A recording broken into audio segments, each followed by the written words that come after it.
Hello everybody, welcome to Coco's Crochet. I'm Litsa and today is our podcast number 58. My podcast is as old as me, I love it. Anyway, I hope you've all been well and welcome to some of our new Yarny friends that have joined us. I hope you enjoy our company as much as we will enjoy yours. Our little crochet group is getting bigger and bigger. Our community is growing. I absolutely love it. Now you all know this is my favorite day of the week. It is Thursday and today is the 16th. Yes, it is the 16th of November 2023. Today I'm going to bring you some whips, some FOs, a little bit of live catch up, and of course I'm going to showcase all of your makes, which is one of my favorite parts of this podcast, and we all know that. So thank you to all of you for joining us. Now, as always, we're going to start off with Tile of the Week Thursday. Now, for anyone that doesn't know what that is, let me talk you through it. So, our friend Sam over at Manfors Makes and her partner Mike bring to us every single week Tile of the Week Thursday. And the way that it all came about, Sam got gifted this book, so 100 crochet tiles in Happy Mail.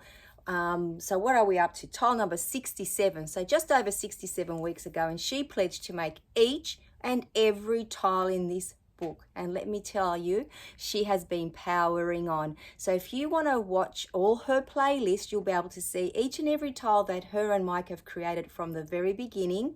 So as I said, 67 tiles this week. You'll get to see what their thoughts are on each and every tile. And let me tell you, there are some very amusing weeks in there. And if you want to see all of us that have joined in there as well, just put the hashtag Tile of the Week Thursday and you'll see many, many more videos. Why did we all do it? Well, I think we're just as crazy as them, but also we wanted to support our friends and have a little bit of fun on the along the way. Now, I started at tile number 25. Let me show you my stack to date. It's actually quite impressive, I think. Here we go, guys. Can you see all those gorgeous colors in there? Now, I started, as I said, at tile number 25, and I have missed a few tiles, and I will confess now, I haven't done this week's tile, but that's okay because Josephine has, so she is so awesome that she's keeping this segment going. So thank you so very, very much, Josephine. So I'll show you her tile in a few moments. Now, each and every tile, I've been using my Marble 8-ply yarn, and of course, this is my favorite color, and I have 7 colors to choose from. And I've also been using my 5mm hook. Now, at the end of this fun crochet journey, which isn't very far to go now, till we get to 100 tiles, I hope to put all the tiles together and create a beautiful memory blanket of this fun adventure that we've had. So what's this tile? Let me just pop this in here so I don't lose it. They go hand in hand. So this week's tile was called Offset Squares. Now, let me show it to you and I'll tell you a little bit about it. Here it is here. It is another mosaic, inset mosaic style tile, and it was 46 rows, I believe. And it wasn't in the round or a square. It was going backwards and forwards, so wrong side, right side. And it has been very similar to the tiles, and I believe the same creator or the same person wrote the pattern that we've been making for the last few weeks. Now, next week is the last week in the mosaic tile section of this book, and then we'll start, and I think that one is a square. I'm pretty sure it's a square one, so it's not like this one backwards and forwards, but I think it is still inset mosaic, which is not my favorite, and we all know that. And then we're going to start a little section on tiles or squares that use the tapestry crochet method, which I am actually looking forward to. So let me show you Josephine's tile. She's done a beautiful job, so thank you so very, very much, Josephine. And I absolutely love your color combination this week. Now, as you can see, Josephine's look exactly like the book, except for the colors, of course, but I prefer these colors personally because I am a purple fan, and that looks like a hot pink to me. Now, Josephine is using a 3.5mm clover or more hook, and I do believe she's using DK weight yarn as well. So thank you so very, very much, Josephine, for letting us see your tile of the week, because you are a very important part of this segment, as we all know. And I applaud you for not only doing the tile every single week, but for catching up all the tiles that you hadn't made, because I think Josephine, I say this every week, I'm pretty sure she jumped on at the same, very similar time as me.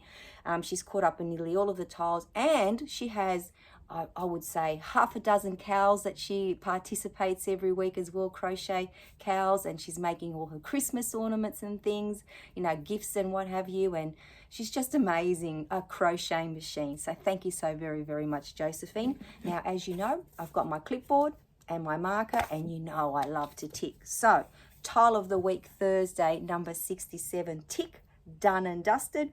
We're done for this week. Now, we're on to showcasing all of your amazing work. Now, thank you for all of you that sent in something this week. I can't wait to show it all off. But any of you that wish to send something through, just send it to my email.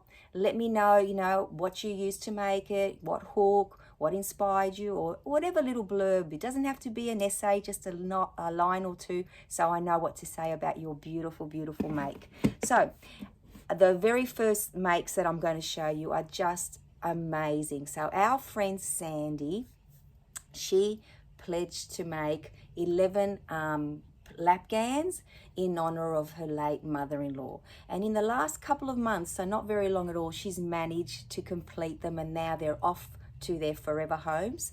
Now, when I show you all these blankets, not only will you delight in the fact that these were made, as Sandy said, they were truly a work of love, every single one of them, but you will get some inspiration, especially those of you in the Northern Hemisphere who may be looking at different blankets to make at the moment. And of course, for the rest of us, some color combinations and stitch combinations that you might think, wow, thank you so much for showing them to us. So without any further ado, let me show you each and every one of them. Now you will see various beautiful colors and styles. Now this one's all the granny squares. Let me bring it up close, guys. How beautiful is that one? And each and every one of one is just as beautiful as the one before. Look at all these beautiful, beautiful blues. What a lovely combination. And the black border, I absolutely love it. Look at how pretty this one is. Absolutely gorgeous. Now the yarns that Sandy used, and let me just read off my little blurb here. Look at this one. I love how it's got the granny squares on the side. So Sandy used yarns from Hobby Lobby, the I Love This yarn range, and the Michaels. Oh wow, look at these pretty colors. And the Michaels brand yarns, some Red Heart yarns. Look at this one. This one I think is the block stitch. Absolutely love it. And look at that border. Look at that, guys. Up nice and close. And she also used the Joanne Big Twist brand as well. So quite a few yarns that we're all familiar with. I am with the names at very least. And most of you would have used them. Beautiful colors, beautiful stitches. Oh, I love this one. Look at the border. I think that's little picot stitches around the edging. Correct me if I'm wrong, Sandy. And look at these colours. Absolutely gorgeous. The maroons and the blues. Absolutely beautiful. And look at this one. Now, this one has some special stitches in it, so I hope you can see it up close. Absolutely beautiful. And last but not least, look at this gorgeous one with the greens in it. Very, very beautiful. Thank you so much for sharing those with us, Sandy. But she didn't stop there. While she was crocheting 11 lap gowns, she also made this beautiful set, which is a shawl and a beanie. Let me pull it back a little bit so you can see it, but up close so you can see the colours, how they change. So those colours, you know, the black, the grey and the white would be very, very versatile. I imagine you could wear them with so many things. But she didn't stop there, guys. So Sandy sends us her basket. Let me get my glasses on to read to you. So this one is made with blanket yarn. And I love that you put the black handles because that's where we're always holding it, right? So it won't get dirty. I absolutely love that. Now look at this beautiful basket, and Sandy writes she's used Bernay blanket yarn, and she likes making her baskets to store in her whips, scrap balls, and yarn for all associated supplies for her new projects not yet started. So I'm sure she has quite a few of these lying around in her yarn room. Absolutely gorgeous. So thank you for sharing your blanket yarn basket. Absolutely love it. And you know how much I love blanket yarn, guys. So I have made one of my own, but I would like to make one that looks like that. My one was very, very different looking. Now, our friend Susan, she has been very busy creating some Christmas ornaments, and wait till you see how gorgeous they are. They are so, so delicate and so, so pretty. So here are her snowflakes. And Susan said that she used thread to do them with. Look at them. Look how beautiful and delicate they are. And we also have these ones here. Absolutely gorgeous. And then she also made some angels. Look at how beautiful they are. Now see their little faces or their little heads. Susan said that she did use a small plastic drapery ring to make them, and here's one more with a few different colors, one more with all her little angels. Look at that, very, very cute. I like that you've got a blue one in there as well. So they are absolutely gorgeous and so delicate. I'm in awe of anyone that can use thread to create something so spectacular. So thank you for sharing those with us, Susan. Absolutely love them. And then our friend Liza, as usual, and she hasn't been very well this week, so feel better soon, Liza, from all of us. She has been continuing with her Crochet Now magazine, a Stitch in Time cowl, and this is her little, from the zodiac signs, and this is her little Scorpio. How cute is he? Look at him there with his big round face and his chubby little arms and body. Very, very cute. So thank you everyone for sending them in to us. But I also have a little market bag to show you. I absolutely love this. So my friend Michelle from Coco's Crochet Corner, she dropped this off last night. So this is her second market bag that she's made. Look at the bottom. And she started her third one. Now you may remember that I showed you her market bag a couple of weeks ago. So she's been powering on with them, and she's been using this lovely Cartier yarn, and this is the actual yarn that she's used in this one. And it is a mercerized cotton, so it is extremely soft and so beautiful. And what this yarn is actually, for those of you that aren't familiar, because I had to look it up, I wasn't familiar with it beforehand, it's actually a Spanish yarn, and it is 100%, as we said, mercerized cotton. He recommends using a 4mm hook, which I believe Michelle did do so, and it's a DK weight or an 8-ply yarn. And this color, for anyone that might be interested, is 2024. It comes in a 100-gram ball, and I believe that it takes one ball to make one market bag. It's 100 grams or 3.02 ounces, and it's 230 meters or 251 yards. So there you go, guys. Absolutely gorgeous. One more to go. I'm hoping to bring you that one in the next couple of weeks. Michelle has made them for her daughters, and I can imagine that they're very, very happy to receive them. So thank you so very, very much, Michelle, for allowing me to showcase your market bag. Now, they're all your makes, and as I said, please send any more that you'd like me to showcase, because you know we love to get that inspiration. We love to do that ooh, ah. We all love doing that, and we all love adding something else to our crochet to-do list. Correct? Correct. So thank you. Now I can tick that off my list. Satisfaction guaranteed. Now, I actually put out a little video the other day using up my blanket yarn, because most of you know I have a huge stash, and it has grown a little bit more since I showed you my haul. So if you haven't seen that video, please go and do so. But I decided that it was time to revamp my chair pad cushion covers. So let me show you this one.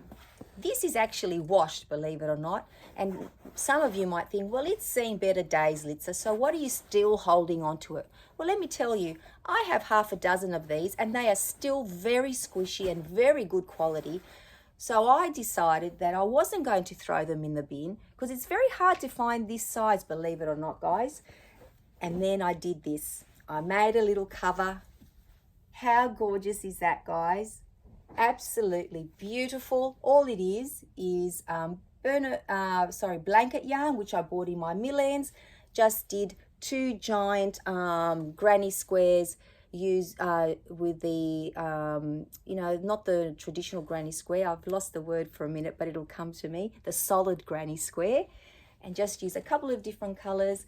Managed to put the ties through the top, and because I wasn't sure if I was going to use buttons, and I'm not very good at putting on zippers, I just threaded some yarn through and tied it in the end so I can take it off and wash it whenever I need to. And let me tell you, this is so soft and squishy. I cannot wait to sit on it, and I'm planning to use all the different colors to make it a very colorful seating arrangement up here on all the little chairs that I need to put it on. So I'm not going to stick to the one color palette or pattern, and all of you can remember and probably do this anyway. You can color coordinate according to season or your favorite color or colors, or do what I'm going to do, create a rainbow around my room. So I can't wait to do that. So that's something that I finished this week. And then while I was using my blanket yarn, I just had to make some more loveys because I have quite a few stuffies that I want to make loveys for.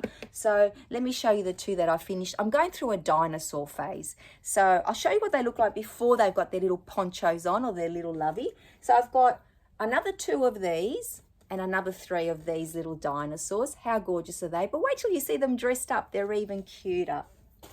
So here's the first one. Isn't he adorable? And look at that. His gorgeous little lovey. And this is all made so soft and squishy, all made with my mill ends. So this is what's left of it, and I've been using my Swift to make the balls because a lot of it's come in hanks. And of course, for all of them, I've been using my 9mm hook because it makes it nice and soft. It does recommend an 8mm hook, I believe, when you're using blanket yarn, but I've been using a 9 on these. Let me show you this one as well while we're talking. Isn't he adorable? Look at that, guys.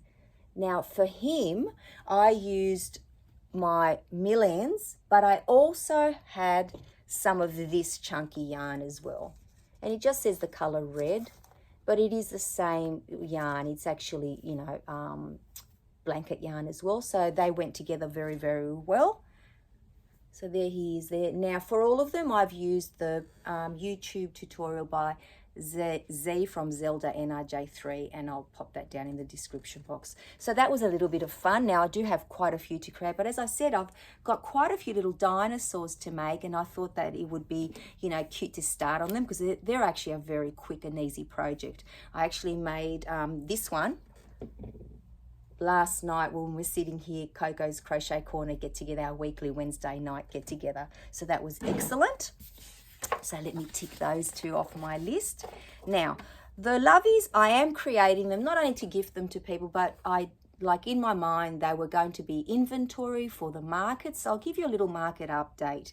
Now, I don't think that I'll be doing a market before the end of this year. Reason being, my girlfriend Jane and I, from Coco's Crochet Corner, we thought that we might do a market or 2 before Christmas, but I think we've left it a little bit late because the good spots have already been taken and it's very, very expensive. But it's given me the, like, to get a stall, it's quite expensive at the moment. We're looking at about $180, which I think is insane. But nevertheless, I have had an opportunity to look around, and I have seen that there are a lot of other markets that I never thought, you know, like a lot of schools put on markets, weekly markets or monthly markets. I'm sorry, a little bit of fiber. So I'll do my research and be better prepared for next year. So I'm not sad about it at all because everything that I've made can either be gifted for Christmas or, you know, if I have a little baby shower, what have you, or just keep it, you know, sitting around waiting for the next market. So that's my little market update for you guys. Don't think that we'll be having one the end of this year. Now, let's tick that off. Now, if you don't remember, I'll remind you, last week I told you that I had 4 orders for the Evil Eye cushions, and then I was going to make another 7 for my family. Well, I finished the very, very first one. So this is the color combo that my friend wanted 2 of these, and she wanted, like, so this is the first one finished. And look at this, guys. I used my little handmade with love buttons from my Temu haul, and here they are here. So they're here. If you haven't seen that, go and have a look at that little video and you see what else I managed to get. But I've started using them already, and now of I've got the second one started. So here we are. There's one huge eye, and that's the back, and then I'll make them into squares. So they don't take very long at all to make. I have to tell you, when I sit down, it's just getting them, you know, to square off. But because I've created one, I'll be able to use that as my template, you know, for the square bit. And then the next, out of the other, how many have I got after that? 9. The other 7 are the exact same size, and then I've got 2 bigger ones. So when I make one of the next size up, it'll be so much quicker for the ones after that one, because it's just getting the stitches right from here to here to make it into a square. So that's what I'm talking about there when I say getting that first row done. And you know what, it just takes a little bit of maths, a little bit of calculating, and then I'm done. So that we can tick as one, you know, finished object, which is great. Only 10 to go, guys, so I better get cracking, right? They're labors of love, let me tell you, because they're all Christmas presents, so I absolutely love that. Now, update on Crochet Society box 45. I did email Crochet Society and I said, hey, what's going on? I've got my one ball of yarn. Here it is, still sitting here, guys. But I don't have the box. I'm very worried that it got lost in transit, but they did reassure me that it hasn't been lost in transit, and I did receive another email to say that it was either coming today or tomorrow. So fingers and toes crossed that we get it by the weekend, because I really, really want to do an unboxing for you and for me. So let's see what happens. Hopefully we'll be able to see that very, very soon. So let's tick that off our list. Now, the other thing that I'm going to bring to you very, very soon, and hopefully maybe this weekend, our friend Shannon at the Spoony Stitcher. Now, if you haven't visited Shannon, I'd be very surprised, but please go and do so. She is very clever, very entertaining, and she's just a wonderful human. Now, she created a tag, and it's called the Fun Unpopular Opinions tag, and she tagged me in it. And let me tell you, the only reason why I haven't brought it to you yet is because it's very hard to come up with some of these ideas. But I have, and I'm bringing it to you very, very soon. So watch out for that. So that's pretty much it, everything that's crochet related, guys. So tick that one off my list as well. So I'll quickly give you a little bit of a life update, because we have been very, very busy. Hence why I didn't actually do the tile. Not that I need to give you an excuse, but I like to let you know why. And I'm not apologizing, because as Rose says, this is a, you know, a no apologies safe place. So I'm going to take that on board, Rose, from, you know, our friend Rose from Rose Likes Crochet. I'll put her little channel down below. She's another amazing human. I absolutely love her. So basically, my son and his fiance, for those of you that don't know, is getting married in next July. Now look at my face lighting up. I can feel it, feel the joy. So God bless, I can't wait for that moment. But in the interim, we're turning our garage into a granny flat, so it can be their first home. That way they'll give them the opportunity to stay there for as long as they need to save up for a deposit to buy their next home. May not be their forever home, but who knows. But for their very first home, I'm very lucky and blessed to say that they'll be just living in the backyard. So we did a huge clean out a couple of weeks ago, and now we actually moved a lot of the things that we were storing in there, including the gym. So imagine what the rest of my house looks like now. The only thing we've left in there for, you know, for the meantime is a couple of lounges and a table, because my son hangs out there with his mates on a Friday night. They, you know, they catch up, they watch TV, you know, they laugh, they sing, they dance, and they have a good time. And they've been doing that for years. You know, they've grown up together since high school, you know, year 7. So it's amazing. So we thought there's no need to take that out yet. So that's still there, but everything else is moved out. So on Sunday night, we spent a good couple of hours down there with the two of them, my partner and myself, working out a floor plan. And my son had the joy and delight of drawing up the, you know, he's a draftsman, so he drew it all up. So that was wonderful. Imagine drawing up your own home. And the biggest dilemma where were we going to put the bathroom? As you can imagine, that is a huge dilemma in a space that isn't, you know, a full house. But in the end, we managed to all agree on the placings of everything. And ideally, it was, you know, going to be their decision, because it is their home where everything was going to go, windows and doors and walls and what have you. And now we're going to, you know, get to the next stage, which will be organising all the trades, because I will have school holidays coming up soon, so I'll be in that wonderful position to be able to supervise without having to take any time off work. So that'll be great. So that's what's coming up next. And then they're going to have even more fun choosing all the fixtures and finishes. So I will definitely keep you updated as we go. But that's what we were doing all weekend, guys. So it was huge. So that was pretty much one whole day and night wiped out. But it was a lot of fun and well worth it. So thank you for listening to my little life update. I just like to make sure that you know where we're at and, take you along the journey with us. Now, I hope you've all been very, very well, and I hope you've all been keeping yourself busy with your crochet, your family and your friends. I hope you're all doing well, and whatever your little heart's desires, you're able to, spend some time doing it, whatever that may be. Everyone's favorite thing is a little bit different, but the one common thing we all have is crochet. So thank you once again for hanging out with me. I absolutely love it. And until I see you very, very soon, take care, everybody. Bye-bye for now.